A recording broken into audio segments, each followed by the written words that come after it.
Welcome back to Gale Force Wins Season 5.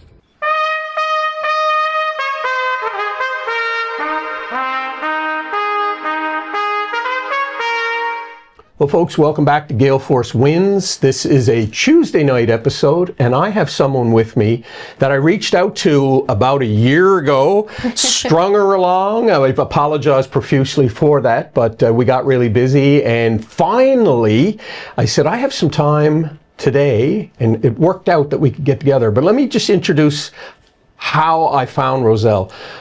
We were doing some work at Perchance Theatre in Conception Harbor, right? Mm-hmm. Conception Harbor. Correct. And Roselle started liking some of the things we were doing, and then that brought me into her social media. Couple of things. First of all, I used to figure skate years ago. She has some figure skating videos up there, and they are stunning. What I didn't realize is that she's one of the top skaters in Canada. Anyway, we'll get into that in a second. That caught my attention. But then I saw her art. Incredibly beautiful art. And I said to myself, oh my Lord, if there's ever a time, I would love to get Roselle into the studio and have a chat. Well, here she is. So I'm going to throw it over to her to introduce herself. Roselle, could you just introduce yourself and we'll take the conversation wherever it goes. For sure. Well, firstly, thank you so much for having me here. My name is Roselle Doyle, and I am a visual artist. I work with acrylic paints on canvas, and I live out in Avondale, beautiful little town. My style of art is very unique, very different. I like to use bold, vibrant colors, and there's a kinetic aspect to my work. Everything looks like it's moving and dancing and swirling, and of course I attribute that to my background in figure skating. So that was my former career. Yep. It's about 40 years of my life. So it was a long, long career. Wow, that's pretty good because you're only 41 now, right? That's right. Yes. And so it was everything I lived and breathed for a very long time. And I found that the way that I move my body in space and the way that I carve patterns in the ice with my blades has now transferred to my visual medium of painting. So now everything on the canvas is dancing and moving much like I did in skating. That's interesting. You know, frankly, I'm not an artist. Now, my son, who you'll meet after, is pretty darn good at it, actually. Awesome. The movement, yeah, it makes sense now, and we will show some of Roselle's art in a second. But before we do, I want to delve in a little bit more into your journey. Let's talk about, you grew up in one of the most beautiful cities in Canada, Montreal. Yes. I'm a Montreal Canadiens fan. A lot of synergies here. Tell us a little bit about your upbringing. Yeah, so I grew up in Montreal, and on the South Shore of Montreal, on the South Shore called Brossard, where I grew up. So my father was the general manager of the Queen Elizabeth Hotel, so we were in Montreal quite a bit, but I grew up in French immersion in Brossard. And when I was 3 years old, my parents took me to see the Ice Capades, and I fell in love right away with skating. Would that have been in the old Bell Centre or Montreal Forum? It was, it was the Montreal Forum. And I said to them, I want to skate. And so they bought me those little Canadian Tire cheap little skates and took me to a public session. And I apparently just ran all around the ice. And they thought, well, maybe she has some promise. So they would build rinks in the backyard for me, and I'd go and skate outside in other ice rinks because there were ponds everywhere, right? And then when I became of age to take the Learn to Skate classes, I started skating and learning how, doing all the badges, And when I was 7, I started competing in Quebec. And went to quite an elite level. Yeah, well, tell us a little bit about that. It's one I figure skated, but I never got to an elite level. Now, as I said before I hit record, there was a gentleman from Austria who was actually number 3 in Austria prior to the Second World War, and he was the inspiration for me to get into figure skating. Alex Balish was his name, and actually, he's one of the founders of the Prince of Wales Skating Club here in St. John's. Yeah. Very nice. But so you went to a high level. You're 7. Tell us about your very first competition. Wow. Can you remember that? We're going back. Sort of remember. I won my very first competition. And I remember my dad had come to watch it too, because normally it was always just mom taking me skating, so it was nice to see dad there too. And I had my hair up in a little bun, a little ball on my head, and every time I moved and did these little movements, it sort of wiggled around. But it was a very nice experience. The first event I ever did, I was nervous, but I was so happy to be out there. I loved performing. I loved expressing myself and moving to music, and I was just a natural little performer, always trying to put on a show for people.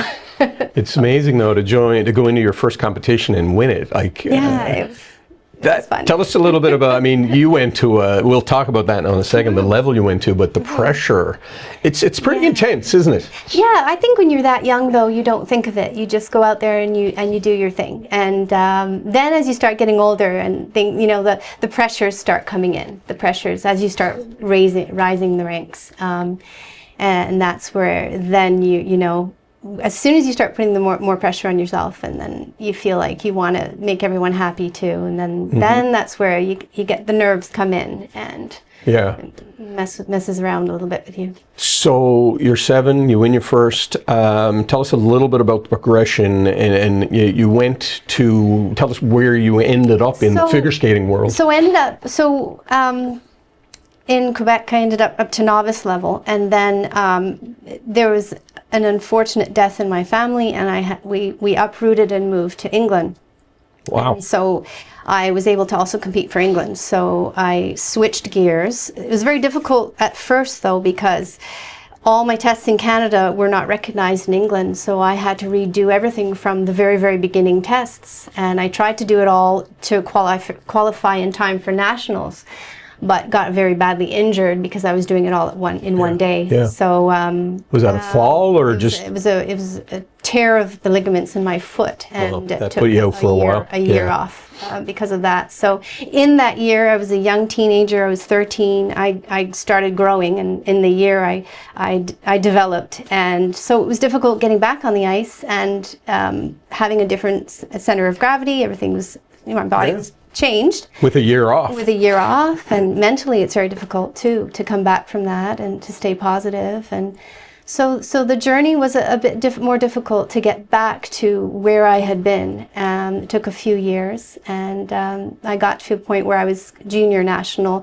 I competed in Scotland at their nationals and won their nationals as a junior, so I was a champion of Scotland, and then a junior silver medalist of Britain. And I was on the team there, and I was starting to develop, but I really missed Canada, and I really wanted to come home because I was really homesick. So I came back by myself, and I trained, and I landed at Mariposa School of Skating, which was in Barrie, Ontario. And at that time, I started seeing a shift, though, in my skating. How old were you at this point? I was about 18. No, I came back about 16. 17, I'd say. And you're on your own, or you billeted with people? I was on my own, living with a family and training, and again, I started to see a shift in me happen from wanting to really compete and get to that high level, and I'd done a nationals and some internationals. My Olympic dream, unfortunately, didn't happen.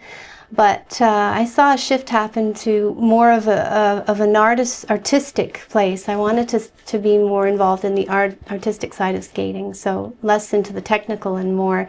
So I started to change and wanted to be more of an art form. And so I turned professional, went off to university, and then people started asking me if I would choreograph routines for them because they saw the artistry was so strong in me, and the musicality was so... it was a strength of mine, and telling stories through movement. From Barrie? Like, how did they knew of you through? I was at rinks, I started teaching skating at different rinks. I was in Richmond Hill for a while. Yep. And then I got hired on as a choreographer at the Toronto Cricket Club. Hired me to be a choreographer there. So that was my very first job. So I knew some people there formally. My coach was the director there. Yeah. And I think within a few weeks there, it was kind of a neat story, actually.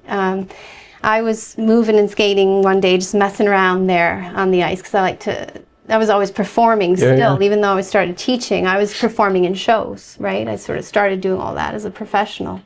Performing at night mostly and training and Yeah, I was teaching in the performing afternoons? Yeah, I was teaching in the afternoons, and then occasionally performing in different shows that came up. So I would go and do that. So I was kind of doing it all at the same time. That's when I was making the shift to professional. So there's that 18, 19, 20, you know, into my 20s, Yeah. right?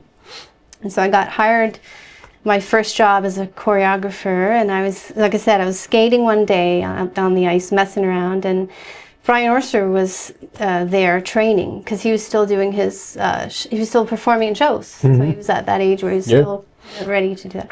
Anyways, he came up to me afterwards and he asked me if I would choreograph a number for him. He loved my style. He thought it was really different and unique and beautiful. You're still a teenager. And I'm in my early 20s now. So now I'm kind of, you know, university level, right? You must have been, were you a little starstruck? I was. I had always looked up to him as a youngster. He was one of my skating idols. I love the Battle of the Bryans. I don't know if you remember that. Yes.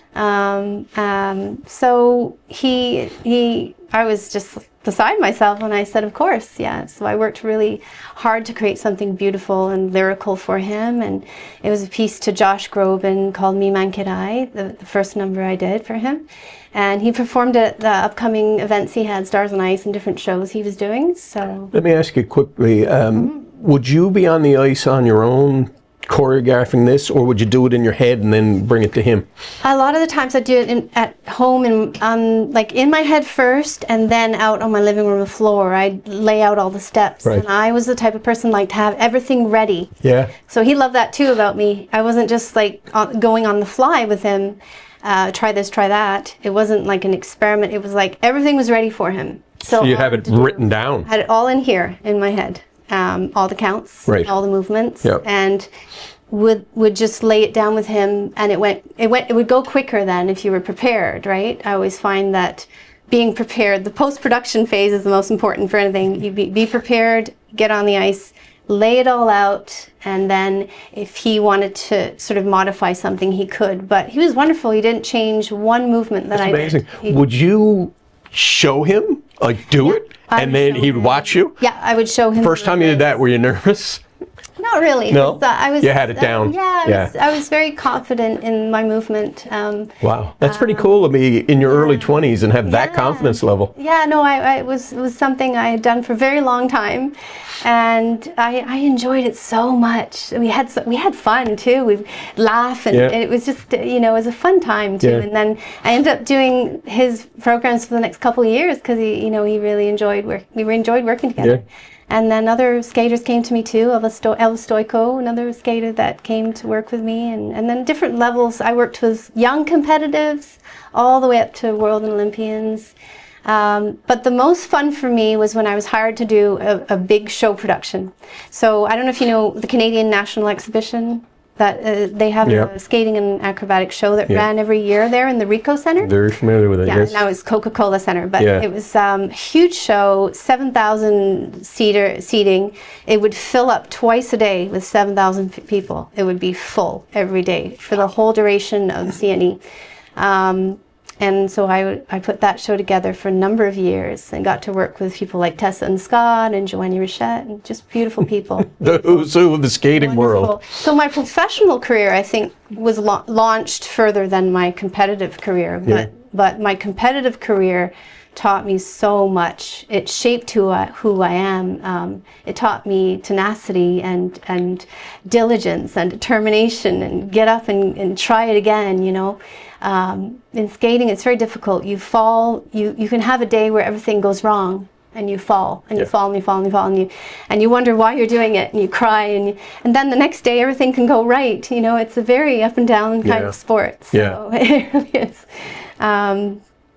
So how long did you do that before you transitioned into the world of art and then showed up in Newfoundland? 25 years. 25 years. 25 years. And in that time, I put my own shows together. I started my own production company, worked along with my husband, alongside him. We're a great creative team. So Are you in Montreal at this point? we were in Ontario. So after England, I landed in Ontario, and like I said, I was at Mariposa, and then I met my husband, who's a Newfoundlander, the love of my life, and we did many creative things together. And putting shows together was my passion at the time. It was creation of art, and so him and I would want to showcase the arts and different types of arts. So it would be theater-based shows, and we had singers and dancers and actors and all kinds of storytelling. He was the playwright and the director, and I was the choreographer and the producer.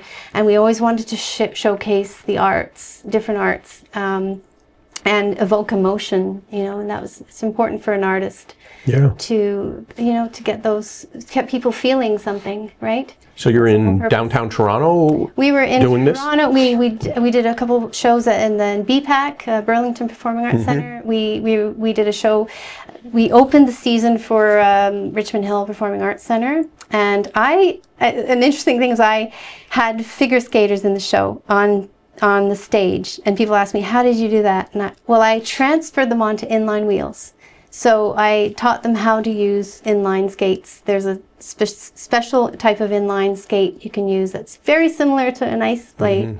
And so I found a way of showcasing figure skating on the stage. Yeah. I've seen your social media of you on inline skates. Yeah. Very jealous. It's amazing how you do that. Yeah, it's difficult at first, but then you get used to it. Well, you don't slide at all. No. It's rigid. It's unforgiving too if you fall. Yeah. And you can wrench your knee a lot easier than on the ice. So that's cool. So you had that on a, was this like a theater, almost like the Arts and Culture Center kind of thing? We did this on the stages. Wow. We did a few stages, and then we did a different play, but still with skating and dancing and storytelling. Would you perform as well, or were you too busy? I was performing as well. I was wearing all the hats. No kidding. At one point my husband was performing too, because he was a martial artist as well. So he was doing a lion dance. We wanted to show cultural dances. Yeah. So we had Irish dance, and we had contemporary, and we had belly dance, and we had Chinese lion dance, and so we had all these dances in the show that we did, just sort of showing the arts and showcasing the storytelling, and it was fun. And Brilliant. I loved doing all that. I loved the show productions for many, many years. Yeah.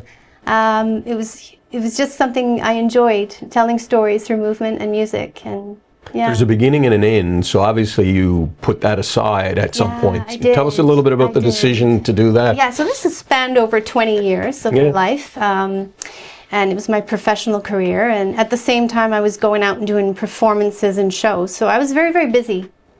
And sometimes it was overwhelming, like if I was putting it together, like I did a Christmas show out in Busch Gardens too, and sometimes the music would just be playing in my head at night, and I couldn't shut it off, and so I turned to my visual arts, and I started painting. I always painted as a kid. Like I want to say I always did art on the side, but it was either a form of healing or a form of meditation, and then when I got it was around before COVID time. I started winding down my career as a figure skater, as a performer, because you get to a stage where your body doesn't want to do it anymore. Everything starts to ache a bit more. There's a natural progression, and there's only a certain lifetime for a dancer or a figure skater, right? I play ice hockey once a week. Yeah. Some of my friends, same age as me, play 3 and 4 times a week. I need a week to recover, but anyway. It's hard, and I don't do any of the elements now I used to do, where you pull your foot over your head. And I don't do those now. No. I can't anymore. My body screams at me now. But there came a time where I found myself a bit more drawn to the visual art, and COVID happened. Everything shut down, of course, as you know. No theaters open, no ice rinks open. So I picked up my paintbrush and started painting, and then started falling more and more in love with that. And you're still in downtown Toronto at this point? At this point, we're living a little outside of Toronto, so we moved to a place called Woodstock. Oh yeah, very familiar with Woodstock. Yeah, we kept kind of moving away from Toronto. I understand that. We work in Toronto, but we liked living outside of the city. So you're in Woodstock. COVID hits. And you're pivoting now full-time into your painting. Yeah, and like I said earlier, my husband is from Newfoundland, and so we always talked about moving here. We just didn't know when. The time wasn't. until COVID happened. And then we're like, hey, let's go to Newfoundland. You know, we both switched careers, Yeah. you know, and we both decided to get, you know, just, we're not afraid to try new things. No, that's obvious. What's your husband's Love it name? here. His name's Glenn. Glenn. Yeah. I love Did he it. grow up you're in Avondale now, right? Yes, Did he grow up in that area, or? He is from Avondale. Okay. Yeah, his family are 5 generations of Wow. Newfoundlanders, so they all are from Avondale, right? Those Yeah. of Avondale. His father was an iron worker, so he grew up sort of like in Toronto and then here in the summers. So winters in Toronto, because his dad was you know, traveling for iron work. Yeah. Yeah. Interesting. And so he's always, his heart was always here in Newfoundland, you know? It has a way of calling you back here. So you're in Woodstock, Yeah. you've made the decision, the transition, selling the house in Woodstock and coming here, how long did that take? Because that's not an easy, and you did that in the middle of COVID, did you? Yeah, it was a challenge, getting everything ready and the move. It's a lot of work. It took a lot out of us, but we were so excited to come here, and I'd lived in several places, so to me a move wasn't a big deal, but it was nice to uproot and just come here, and I just haven't looked back. To be honest, I love it here. I love the people. I love the landscape. There's so much inspiration for an artist out here, and there's nature all around.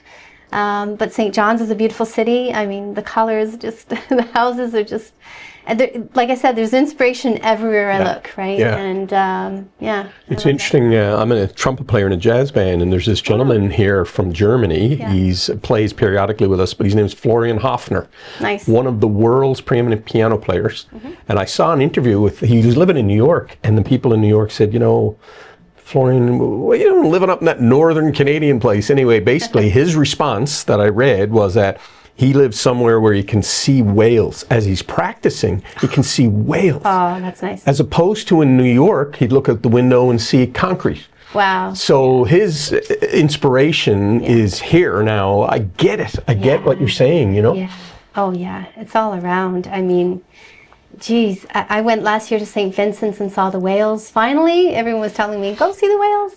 They come right up to shore. I know. It's amazing. So many of them. And, Do you get to go out on the ocean at all? Have you been gone out? I No? haven't yet. Not yet? No, I might go out at some point, but I do like to be more. I have a healthy respect for the water, so I like to sort of. Well, I have a sea-doo, and I like going. I go in the Holyrood area, and I do that because if it runs out of gas or the engine goes, you're contained.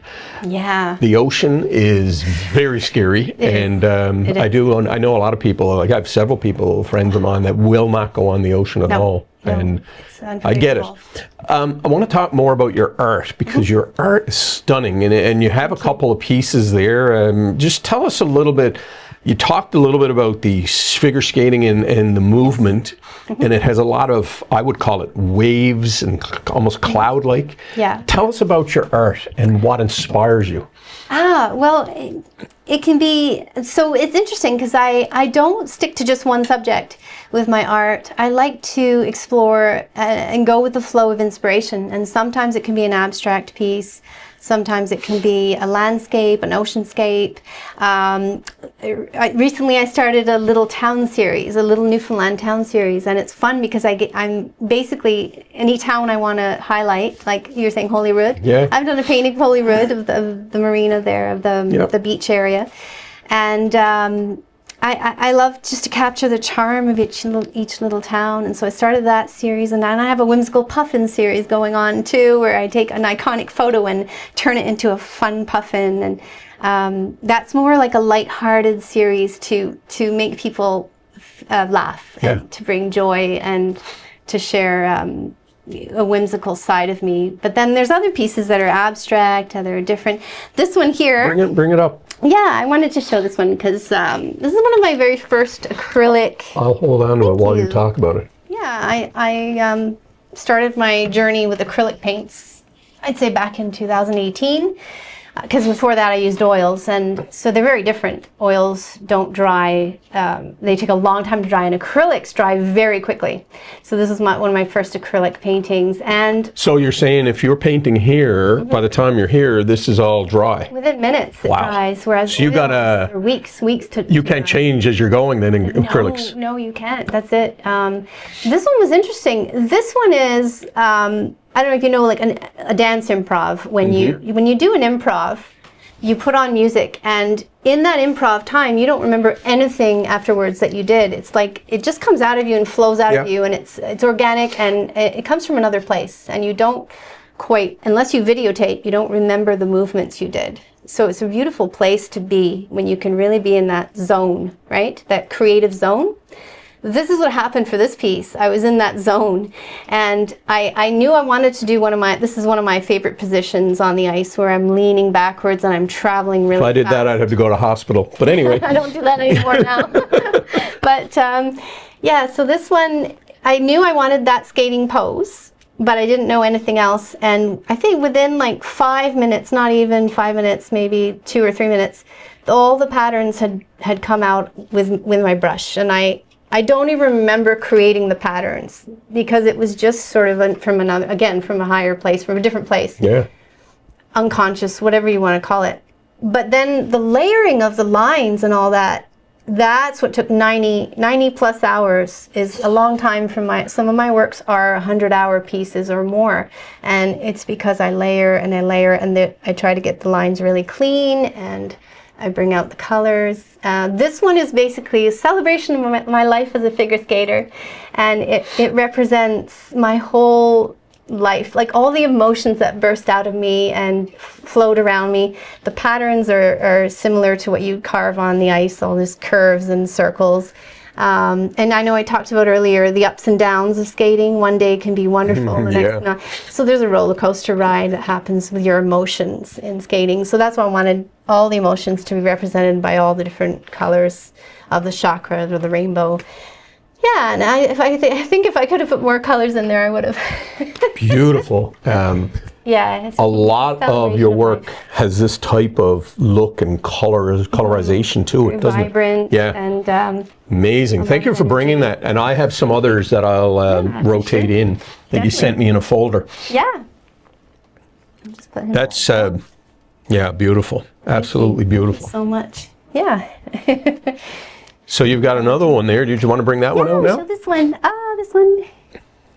is probably my happiest piece I've ever created. I call it Lunch Top the Rock, and it's done really well this last year. I created it last January, and I mentioned earlier my father-in-law, he was an iron worker. So he's no longer with us, but he was a very quick-witted man, very, very funny and comedic. And my husband developed that quick wit too. But anyways, I wanted to do something funny for him in his memory. So so this one, the iconic photo of the lads up there having their lunch. This is from 1932, and it's called Lunch Top a Skyscraper, and I know it's a very well-known piece, right? Yes. So I took these guys and I wanted to turn them into a Newfoundland piece, something that was fun and lighthearted and joyful. And so I matched them up as much as I could, and instead of cigarettes I put little fish in their mouth, and then I put them over my version of St. John's, how I see St. John's. So a lot of the times when I paint something, it's really my imaginary world that comes out, how I see. So this is how I see St. John's, colors, lots of life, and I put the main tourist buildings in there. I even put the Terry Fox monument down on the right there. You can see him in small. Right? Oh, yeah. And the monument on Water Street, the memorial. Cabot Tower, and then the rooms, and the basilica, and some of the pubs. I love it. It's beautiful. Yeah, and it's just a really joyful, happy piece. And what really makes me feel good is when someone comes by a table at a market, or I have a little pop-up store down where I live. My husband and I put that together last year. And when people come by, tourists come down and visit, they smile, they giggle, they laugh, and I tell them the story, and they leave in a better mood. And I just feel like I've done my job as an artist to make them feel better, like just to uplift, right, and to spread joy. And this piece is just that. Well, while we're on that topic, when your pop-up store is where? Tell us that so again. Down Avondale. We live down Middle Arm, and it's down where we are.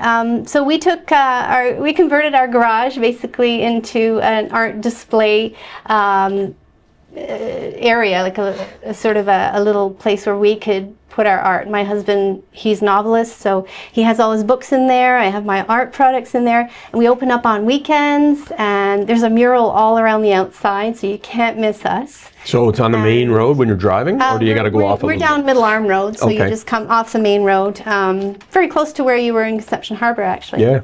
So Middle Arm is just kind of as you're going back up the hill. Right.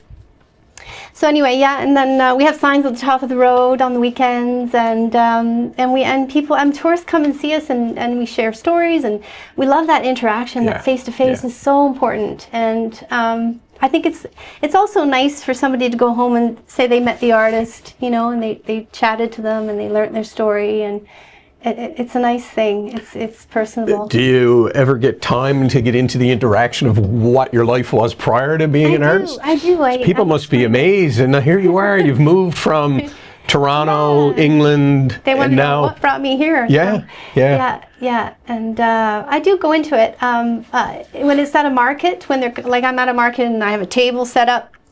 It'll be a quicker sort of, this, I'll just say, I used to be a figure skater, and this is why, my style is the way it is, because they'll often complement either the colors or the patterns, and so, so it'll depend how much time they have and how much they want to learn about me, but they have an interesting story to take back if they wish.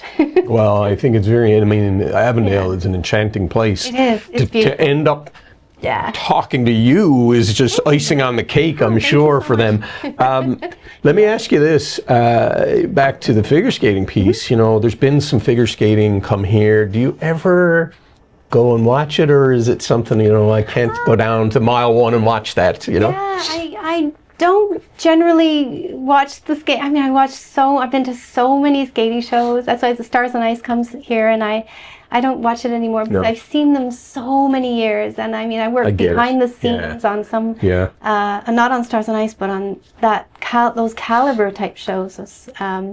And so, now I find it hard to just sit through things. I find it hard to sit a lot. I'm very fidgety, and except for sitting and painting.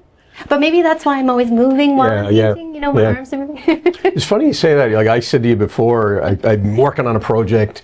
We shot some videos in PEI last week, and I've got 16 hours invested in it. And you're telling me like you're painting for 100 hours. I'm patting myself on the back about how much effort I put into it. I get it though. If you want me to sit down and do an accounting spreadsheet, I'd just as soon jump over the wharf. But to sit down and do video editing and have a story to tell, I could do that non-stop for 24 hours and not even know that I needed to go to the bathroom. Like, that's how passionate I am about it. Are you somewhat like that as well? I get into the zone. It's dangerous though, because having gone from a very, very physical medium where I was on the ice teaching or I was performing or whatever all day pretty much, so I was always active, to going now to something where I'm sitting a lot, right? So I have to get up and take breaks and move around. Otherwise, the neck gets really stiff, or the back. I'm with you. And it's caused some problems for me to sit that long. Well, it's funny you say that. We're in my studio here. You can't see, but you can. I used to edit over there, and there was times when I first started 5 years ago. I'd be 12 hours. Yeah. Not only that, I would, I live upstairs, I'd come down here, and I'd hardly move. Yeah. And after a month of that, the first month I did that, I started to get a lot of arthritis, and I felt myself seizing up. So anyway, I invested in a laptop, and now my routine is that I can leave the house.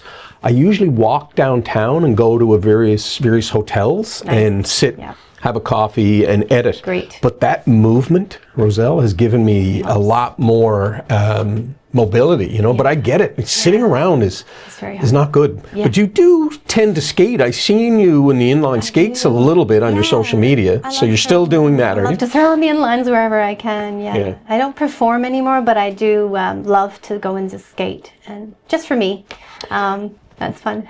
I'm sure you've been asked this before, but I got to ask it. I mean, is there anything or any way that you could be drawn back into the skating a little bit, or is it totally gone? Like, never say never. Like I don't believe in that word, because you never know what the future holds. As long as my body can hold up for it, who knows? I may go back into it. I may even perform again. I don't know. Like right now, I'm so just loving the visual art. And I love having the story as well of the skating. It's a huge part of who I am, and it's shaped me, and it's my whole former life, you know. Well, does the local skating community know you're here? They do? Yeah. Oh, okay. Yeah, all right. Because I'm thinking an art event. they're going to know now that you're on with me, right?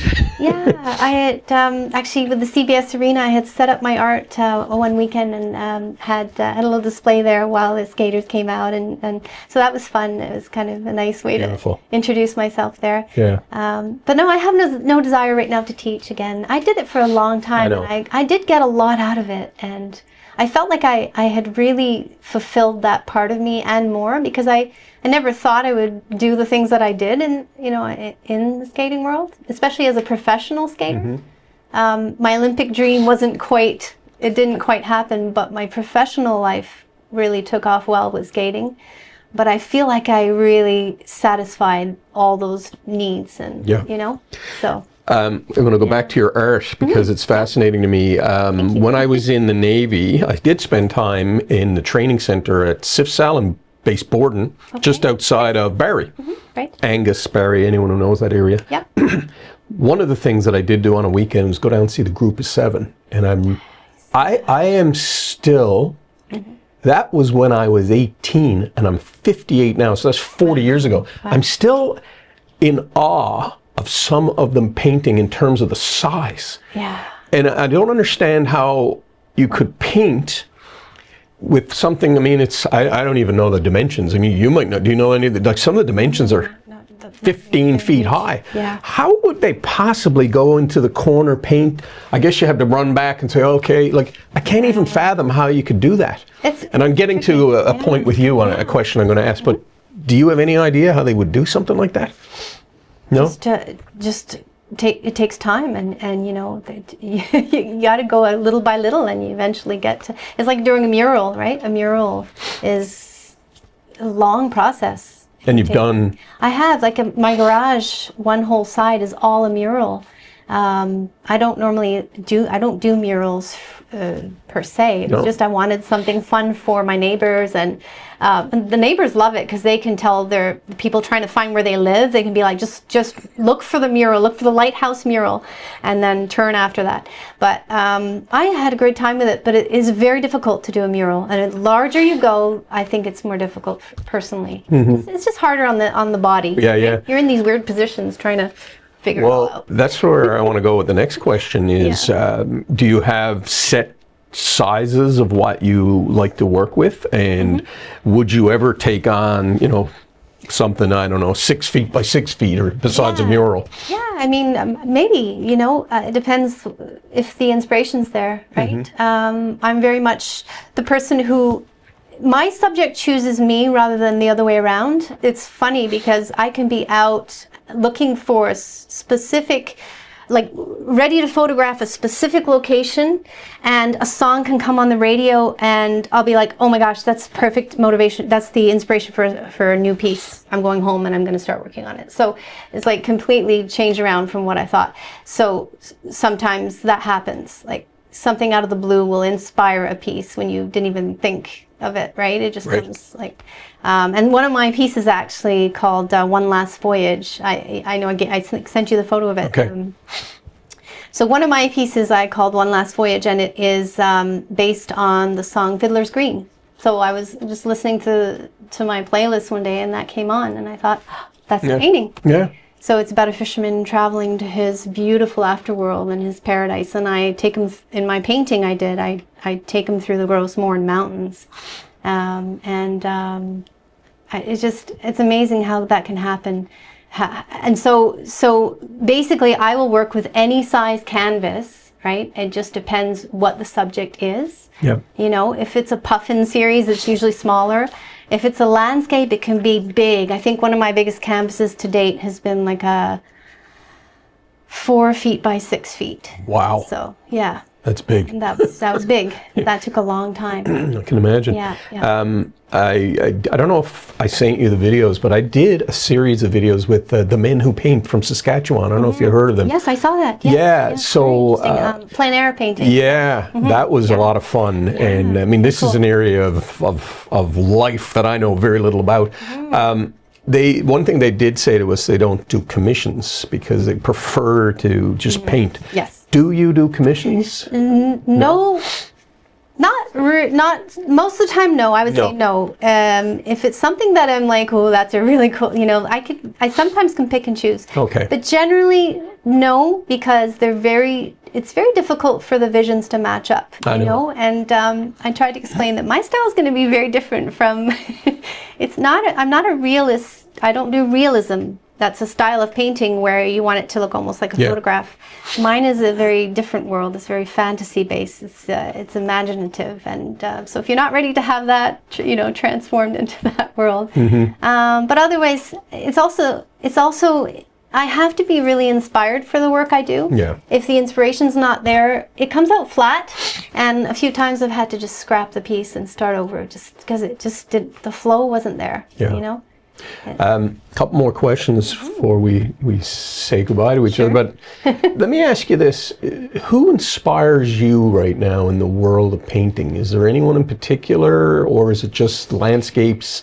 What you know, what is it? What's inspiring you? I mean, obviously this inspired you. Yeah. But are there people, are there painters? I mean, I love all kinds of art, but much like my figure skating days, I try not to look at our other artists because I don't want anything getting in there and influencing my style. So I try not to. I see art out there, but I try to kind of just keep it scrolling and not take it in because I get that. I want it to be so unique and try to be different and try to present something that hasn't really been seen or a different take on it. Now, growing up, my parents, they loved A.Y. Jackson, so they had a lot of A.Y. Jackson. He's one of the group of seven, and a lot of his works were on the walls. And another artist, a Ojibwe artist from Ontario, his name, he passed away, but he was Benjamin Chichi. And so we had a lot of his works too. And I think some of their, being a kid looking at it in the mirrors, they had a sort of style that's very sort of fluid.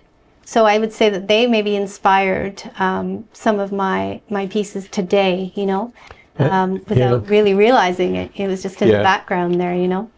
Yeah, it makes sense. I was listening, in today's world, I'm listening to a lot of podcasts around comedy.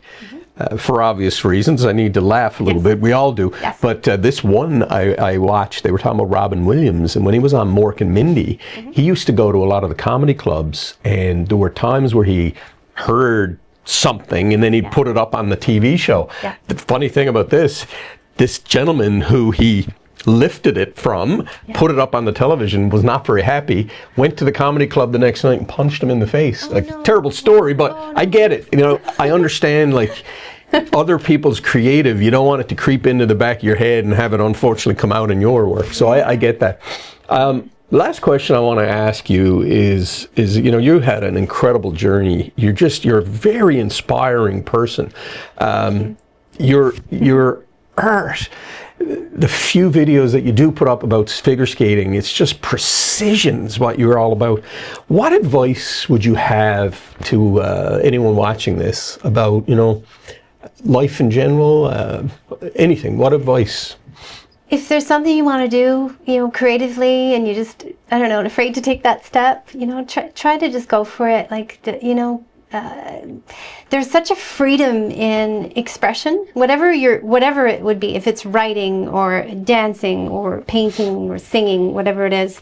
There's a wonderful freedom to it, and that's why I do it. I try to go from the heart. I try to create from that place rather than from here, rather than thinking what's gonna sell. Yeah. What am I gonna really love doing? And try to find something you love to do and go with it and try, even if it's as a hobby. We need to feel that connection to feel alive and to feel creative, and everyone needs that, to feel that freedom. There's a wonderful feeling when you can create something without chains, restrictions, just completely from you. And I try to explain even to other artists, like, tell your story. Don't worry about someone else's story. Tell yours. You know, express yourself in some way, and you're going to feel alive. You're going to feel good. You know. Yeah. It's a great way to just get things out there. And if you're stressed, go and play music and dance. You know, that's what I used to do. Or pick up a paintbrush and just paint. Yeah. You know, you never know what will come out. You don't have to have all this background. I mean, I'm self-taught as an artist. Yeah. I love experimenting. I love trial and error, and I've done so many over 100 works now that I have done, and I feel I learn something from every piece. You know. Yeah. Yeah. Roselle, that's beautiful. I mean, your work's incredible. I want to zero in on your socials a little bit so that people can find this. I'm sure they're thinking, how do I find her? It's one thing to drive to Avondale. It's another thing. You've got a lot of your online presence is primarily in what socials? So I'm on Instagram and Facebook. And you're on as Roselle Doyle Art. Roselle Doyle Art. Yeah. Is it Roselle_Doyle? Did I see that or no? I believe so, yeah. You just put Roselle. Okay. There's not many Roselles out there. Actually, I haven't really ever met another Roselle yet. But Roselle_Doyle, I think _art. Yeah. And I'll show that, but I tell you, this is where I saw you. Mm-hmm. Yeah, Roselle Doyle _art is your Instagram. Yeah, Instagram, thank you. And I'll put that up. But anyway, yeah, I mean, it's this is where I saw you on Instagram. And I think my website too. I have all my art there. If people want to see like a full gallery, it's on there. My Little Town series is on there. My Puffin series is on there. If you want to get a good laugh, you can check out the Puffin series. I've turned people like Gene Kelly into puffins, and Elvis Presley is a puffin, and that's cool. The Beatles are Puffin Mania. You know, there's so many. Alan Doyle Puffin too. I just finished him. Yeah, Alan de Puffin he's called. Yeah. I love it. We interviewed him in Charlottetown actually. Ah, wonderful. RoselleDoyleArt.com. RoselleDoyleArt.com. Roselle, look, it is inspiring to just see what you do and to finally meet you and hear your story. And, you know, I'll tell you one last story for me. I was sitting down in the family barbershop across from the War Memorial in St. John's. And I might have been 18, 19. And the gentleman cutting my hair owned the place. And he said something to me. I was in the Navy and traveling around a lot as a young guy. And anyway, long story short, he tells me he's from Montreal. So you know what I said to him? I said, oh, you're from Montreal. You're not a Newfoundlander. Well, I regretted that because he stopped cutting my hair and he said, listen here, young man. He said, I've been here for 40 years. Wow. And he said, it was my choice to come here. I'm more of a Newfoundlander than you are. Yeah. That was, 18? That's 40 years ago. Yeah. So he's passed on now. I can't remember his name, but he owned the family barbershop. Anyway, you are more of a Newfoundlander than I am, and I appreciate you being here. Thank you so much. Thank you for bringing your creativity to this incredible province. My absolute pleasure. Thank you for having me. Thank you very much. Thank you for tuning in to Gale Force Wins. That's Gale Force Wins, WINS.com.